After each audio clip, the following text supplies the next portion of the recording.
حضرت داؤد علیہ السلام بھی بنی اسرائیل کے بڑے نبی گزرے ہیں۔ آپ کا ذکر قرآن پاک میں کئی جگہ آیا ہے۔ آپ پر آسمانی کتاب زبور نازل ہوئی تھی۔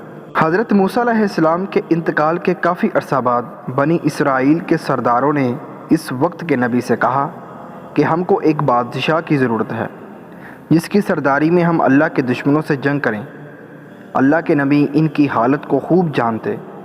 پہلے انہوں نے انکار کر دیا کہ یہ لوگ بزدل ہیں، جنگ وغیرہ کچھ نہیں کریں گے، مگر جب قوم اور سرداروں کا اصرار بڑھا اور وہ نہیں مانے تو اللہ کے نبی نے فرمایا، اللہ تعالیٰ نے تمہارے لیے طالوت کو بادشاہ مقرر کیا ہے۔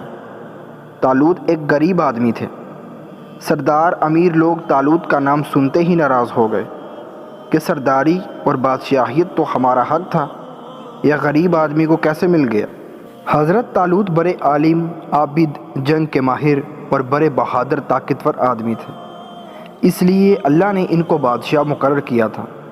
اللہ کے نزدیک تو امیر و غریب سب برابر ہیں، اس کے نزدیک وہی اچھا ہے جو نیک ہو۔ لوگوں کو تسلی کے لیے اس وقت کے نبی نے یہ فرمایا تھا کہ حضرت طالوت کو بادشاہ بنانے کی ایک نشانی یہ بھی ہے کہ 3 صندوق میں حضرت موسیٰ علیہ السلام اور حضرت ہارون علیہ السلام کی یادگار ہے۔ اسے فرشتے اٹھا کر تمہارے پاس لے آئیں گے۔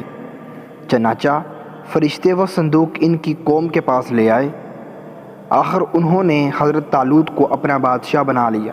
آخر جب طالوت اپنی فوج لے کر روانہ ہونے لگے تو انہوں نے اپنی قوم کی ایک آزمائش کی کہ اگر کوئی مصیبت آئی تو یہ لوگ اس کا مقابلہ کریں گے یا بھاگ جائیں گے۔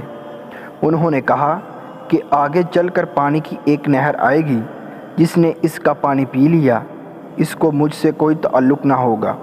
میرا آدمی وہ ہے جو اس میں سے نہ پیے، زیادہ سے زیادہ ایک چلو پینے کی اجازت ہے۔ مگر جب نہر پر پہنچے تو چند لوگوں کے سوا سب نے خوب پانی پی لیا۔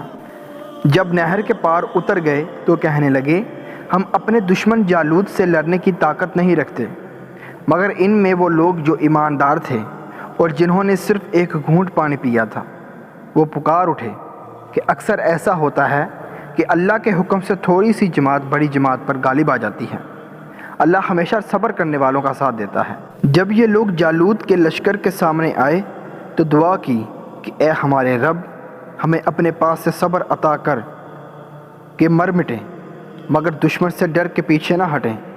ہمارے پاؤں جمائے رکھ اور ہمیں فتح دے۔ پھر اللہ کے حکم سے انہوں نے دشمن کو شکست دی۔ حضرت طالوت علیہ السلام کے بعد حضرت داؤد علیہ السلام کو اللہ نے حکومت عطا کی، اور حکومت بھی ایسی عطا کی کہ انسانوں کے ساتھ پہاڑوں اور پرندوں کو بھی ان کا فرما بردار کر دیا۔ ان کو دانائی اور مقدموں کے فیصلے کرنے کی لیاقت بخشی۔ پھر بھی وہ اللہ کی عبادت ہر وقت کرتے رہے۔ اللہ نے ان کو حکم دیا تھا کہ پوری زرعیں بنائیں، کڑیوں کے جوڑنے میں مناسب انداز کا خیال رکھیں اور اپنی زندگی نیک کاموں پر خرچ کریں۔ ایک دفعہ اللہ تعالیٰ نے ان کا امتحان لیا، اس طرح کہ 2 آدمی دیوار پھاند کر ان کے مکان میں گھس آئے جس میں وہ عبادت کرتے تھے۔ آپ نے انہیں دیکھا تو گھبرا گئے۔ انہوں نے کہا، آپ گھبرائے نہیں، ہم اپنا جھگڑا لے کر آپ کے پاس آئے ہیں۔ میرے اس بھائی کے پاس 99 دمبیاں ہیں اور میرے پاس صرف ایک ہے۔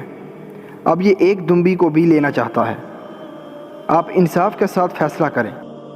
آپ نے فرمایا کہ جو تم سے دمبی مانگ رہا ہے اس میں یہ زیادتی پر ہے، اور اکثر شریک ایک دوسرے پر زیادتی کرتے ہیں۔ البتہ جو لوگ اللہ پر ایمان رکھتے ہیں اور نیک کام کرتے ہیں وہ اس زیادتی سے بچ جاتے ہیں، مگر ایسے شریک بہت کم ہوتے ہیں۔ جب یہ لوگ چلے گئے تو آپ کو خیال گزرا کہ اللہ نے یہ میرا امتحان لیا ہے۔ انہوں نے توبہ کی، سجدے میں گر پڑے اور اللہ کی طرف توجہ کی۔ اللہ تعالیٰ نے فرمایا کہ اے داؤد، ہم نے تمہیں اس زمین کا خلیفہ بنایا ہے۔ لوگوں میں انصاف کرنا اور اپنی خواہشیں پر نہ چلنا، ورنہ اللہ کی راہ سے بھٹک جاؤ گے۔